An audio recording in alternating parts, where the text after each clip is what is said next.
They've been a promised home and education by successive governments. But today, thousands of children live on the dangerous streets of Accra and other parts of the country.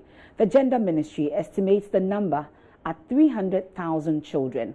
Today, a new research paper is being presented on the role of the police, magistrate courts, welfare, that's a social welfare, and district assemblies in addressing the problem. We have details of that presentation coming up shortly. But right now, we have this extensive report put together by JoyNews' Ernest Meno.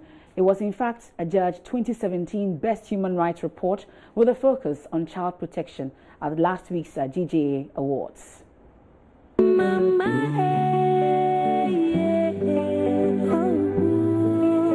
Every day, more and more children are forced to leave home to fend for themselves on the street, with an estimated 90,000 reported to be on the streets of Accra, scavenging, begging, and hawking on the street to survive. Homeless, homeless. What sometimes surprises me the most is the attitude of parents and society to children, because there are instances that parents feel that their children are stubborn, so they just don't want to have anything to do with them. Most of the children that we have interviewed on the street clearly say that their home is not comfortable for them. It is estimated that a total of 90,000 children in Accra are homeless. These children roam the streets of the capital, hungry and vulnerable. They are often as young as 10 years old. For many of these children, a place to sleep at night after roaming the streets, searching for food and work, remains the biggest source of worry.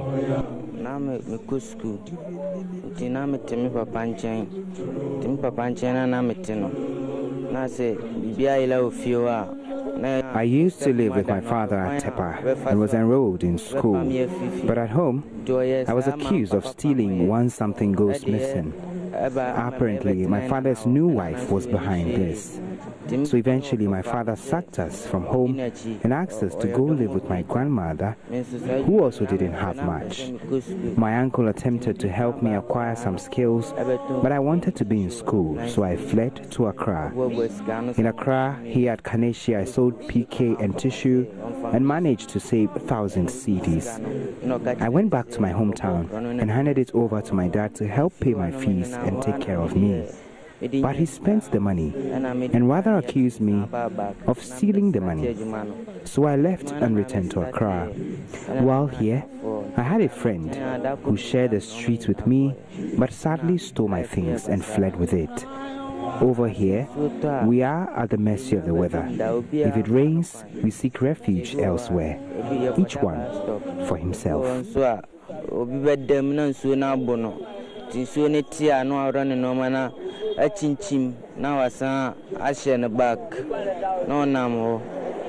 Meet 18-year-old Joshua Tete, who left home after his parents divorced. These cruel streets of Accra has been his home for the past 8 years. According to the statistics by the Social Welfare Department, the common types of health problems among street children include malaria, fever, cold, rashes, infections, and headaches. In Accra 2009. It's free for no back. If you do obey then work, one and no buy. You be an enemy buyer, me and I buy, me, my name Papa. I came to Accra from Dodowa in 2008. I fled my family home to Accra following a breakup between my parents. The marital instability led me to flee. I wasn't educated.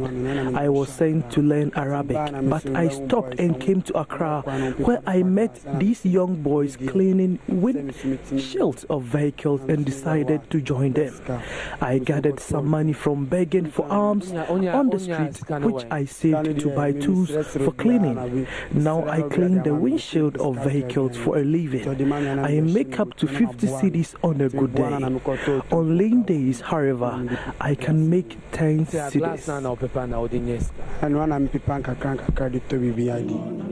In a day, and on your best. A day, Scabba Bapa, 50 Ghana, 10 cedi. Another boy who gives his name as Kwekuima tells me life in Accra for the past 6 years has not been easy. He recalls the harrowing stories of how some friends have died due to the harsh realities of street life. Now, parents have a form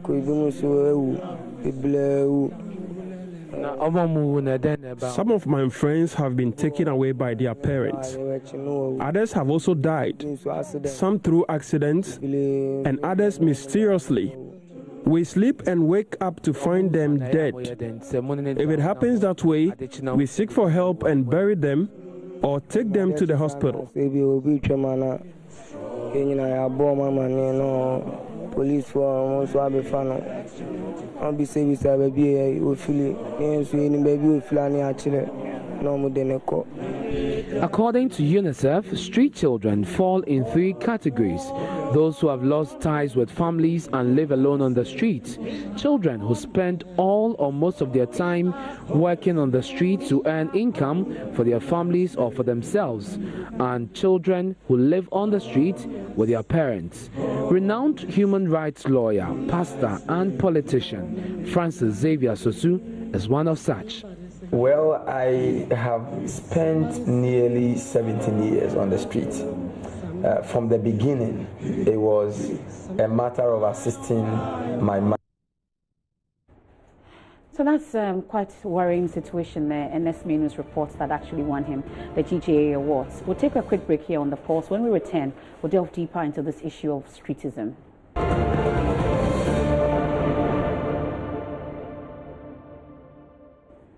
Thanks for staying with us here on The Pulse. If you just tuned in, of course, we're talking streetism as our very first issue. Of course, we've been to the KNUST as well. But this worrying situation, we have 33,000 children living on the streets. That's according to the Gender Ministry report. You also saw NSME News report a while ago. Well, today, experts met in Accra, where a presentation of a research work into the problem was presented. The Center for Constitutional Order prepared the report in collaboration with the Law Faculty of the University of Professional Studies. And in the studios, we are privileged to be joined by the fellow researcher, Center for Constitutional Order, Kwewa Kwelabi, joins us in the studio. Thank you very much for your time. Kwewa, I love your name, I must say. Well, thank you. Well, so it came up today at the Stakeholders Forum that at least one thing was established, that we have laws that should be able to help cater for these underprivileged children. But from that engagement, we'll talk about the laws in itself, but from that engagement, what kind of understanding did you get as to why these laws are there yet are not being implemented? Okay, good afternoon to our viewers. Good afternoon to everyone. I think before I proceed with that, I want to correct the numbers about the 33,000 children on the street. The report we have is that 33,000 as of 2011 by a UNICEF report. And as of 2017, so by a policy document from the Gender Ministry, was 300,000 children living on the street. And today, at the presentation we had today, we had a confirmation from a director from the social welfare saying the number of people living on the streets right now is over 450,000. And the children are just 300,000, you're saying? Because when we talk of street people, we are not just talking of the street children, we are talking of the disabled who are begging, we are talking about the adult beggars, even the street hawkers also form part of the So as we speak today, according to the records by which was confirmed by the Director of Social Welfare, we have over 450,000 people living on the streets. Yes. Okay, so let's focus on the children, for instance. So the figures that you have, it's more than 300,000? Yes, it's as of 2017, it was 300,000. 300,000. And we are in 2018, so I'm sure it's up. Yet we have laws sitting there that is supposed to cater for these underprivileged. Yes, we do. Those on the streets. Yes, we do have. Interesting. So what did the stakeholders say? I'm sure we have the social welfare, we have all those who are supposed to be implementing these laws. They were at the Stakeholders Forum. Yes. What kind of understanding did you get? Okay, so today at the Stakeholders Forum, the main purpose was to share a finding, that the center carried out. That's the Center for Constitutional Order. We did a research and we realized that there were these 2 basic laws which we believed by implementation of both will eradicate streetism. And that is the Education Act 2008, Act 778, and then the Beggars and Destitute Act 1969 NLCD 392. So the basic, the Education Act 2008 is saying that every child is supposed to attend a course of instruction, where a course of instruction is they must go to school. Yeah. Where we are looking at the provisions in section 2.4 to 2.6. And then it says that where a child is unable to go to school because a parent cannot genuinely afford, the district assembly must take the responsibility of making sure that the child is in school. The district assembly. The district assembly. And not only that, the parents who has failed to make sure that their children is in school must first appear before the Social Welfare Committee for an appropriate action.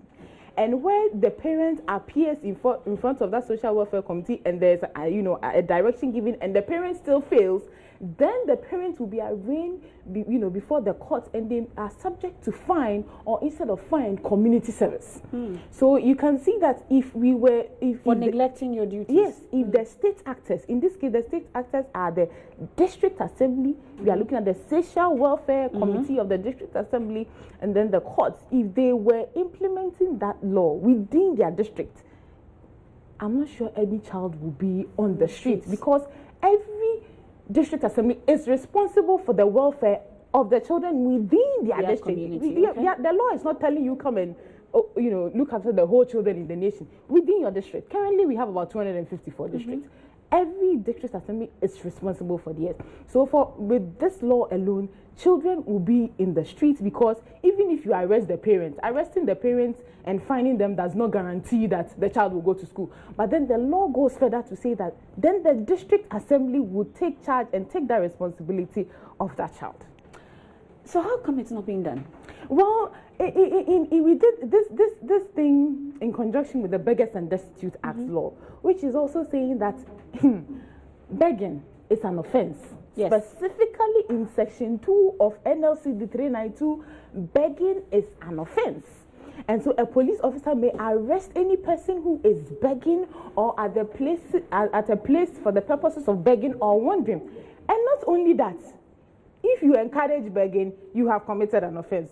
So, my dear, if you are the one giving money, you are committing we had cause offense. to talk about this, but there were concerns about who a beggar is. It was not properly defined by the same Beggars and Destitute Act, and it was a subject of controversy here, right here on this program. It is true. It is a subject of controversy, but even though the law is not clear on the beggar, it goes on to define who a destitute is. In section 6, it says that a destitute is somebody who is found wandering, who, when you ask, cannot provide an evidence of where they live. They cannot provide an evidence of employment, where they go to school, or they cannot provide an evidence of their source of income. With this survey that the center carried out in a Asin-Fosu case, there was one child, and this was a district that you see that they were doing their job. Okay. They saw a child who had broken into the home of someone, the veranda, and they took the child. And they asked the child what he was doing around. He said he walked from Kumasi to Somenya. He doesn't know how he got from Somenya to Asin-Fosu. He couldn't mention the school. He said he was in school, but he didn't know which stage he is, whether he had dropped out. You see? So these are the problems.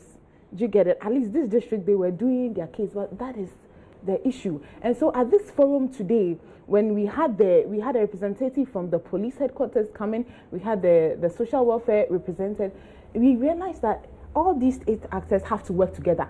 The actors, namely the district assembly, where you have the social welfare committee and the coordinating director. Then you come to the district police command, then you come to the district magistrate court. They must work together. They admitted that the collaboration is not there. Did they raise the challenge? Why this gap is there? Did they tell us why there's this challenge? What really is the issue? They were not able to clarify. They were only saying there is more that goes into the Streetism issue. They were saying that there has been some work that they are doing, but then we made it clear to them that irrespective of the situation of whoever story it is, whether you are an orphan, whether you are being child. Somebody said, what about child trafficking? And we were saying, if we were implementing this law, there would not be any children for somebody to come and child traffic in the first place. So we believe that the Education Act and the Beggars Act are the basic laws which must be implemented by these state actors. And they appreciated that, yes, it is the case. But the synergy of working together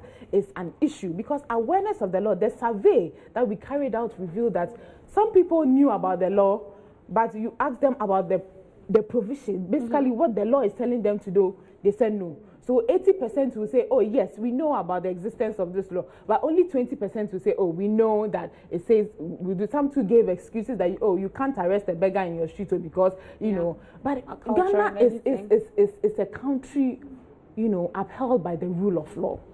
It is not nice to step out and see children who are supposed to be in school on the begging. Sometimes it's even cause hazard, engaging in work that is a threat to them. Even car accidents. Exactly. And you see, the pathetic thing is now that you can see it's a business. The adults, the able-minded, physically able, who can work and add to the productivity of this country, send these children so that out we can beg. They are the one using them so they are all, you know, they must be arrested, and the law makes provision that when they are arrested, they must be arraigned before the courts for the beggars like this, and then the court will order the social welfare to do an inquiry and report as to the situation and circumstance of the person. And when that court comes, now if the person is a sick person who has an infectious or contagious disease, they may order that the person is sent to a health facility, a government health facility for that matter, for that purposes. If that person is not that case, then the first person they call on is any relative of the family, you know, and then they commit that person into the care of that relative, but or see, any person willing to take care. Kwewa, this is a very lucrative industry. There's some people, I don't know if you recall, there's this gentleman who sits around the Tigo area. He has an elephantiasis. We did a story on him. A number of journalists have reported on him, raised money for him, yet they give him, he goes back there because it's more lucrative for them.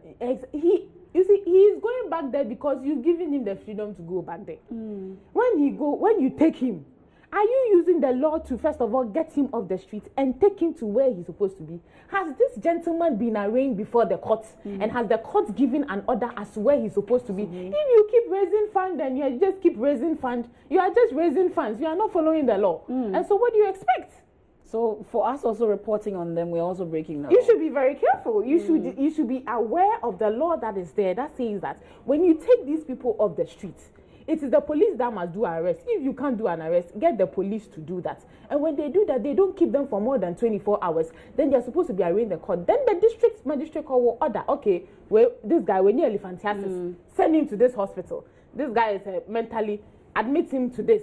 And you see, if not, then they say we should send them to a suitable institution, which means that they ought to be destitute home.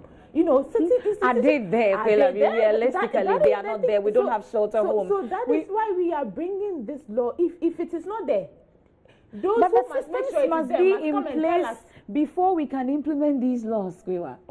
The systems are not in place.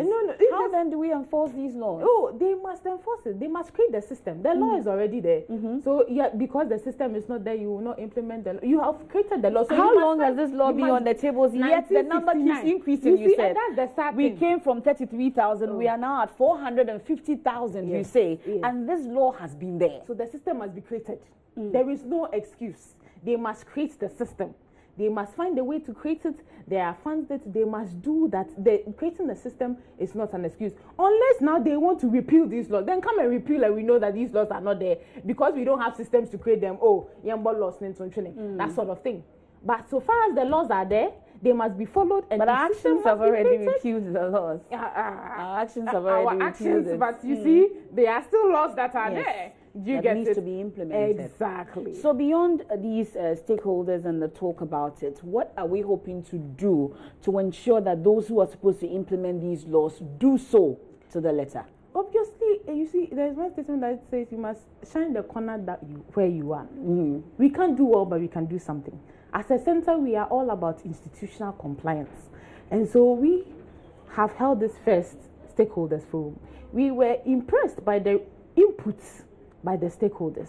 The next stage is to have a policy roundtable, so, more like an indoor thing, to have them, you know, come together and sit down and let us know really why is it that they are not implementing the law, and how we can help as civil society, how the public, you know, we can all help to be able to implement the law. In these policy discussions, we are hoping that the challenges you know, that they have faced in implementing the law will come out, so that we move from there to an action plan. Because you see, we must do something. It is not easy. There are hindrances, there are challenges, system failures, but this is our Ghana and it must work. So we still have to do something. Kwewa, we'll leave it here. We're indeed grateful for your time. We're hoping that we could get the other stakeholders also to be able to give some kind of commitment as to what they are going to be doing to ensure that we're able to implement these laws. Kwewa Kwelabi is with the Center for Constitutional Order, and we've been talking streetism here on the Pulse. We're hoping that something will be done about this situation.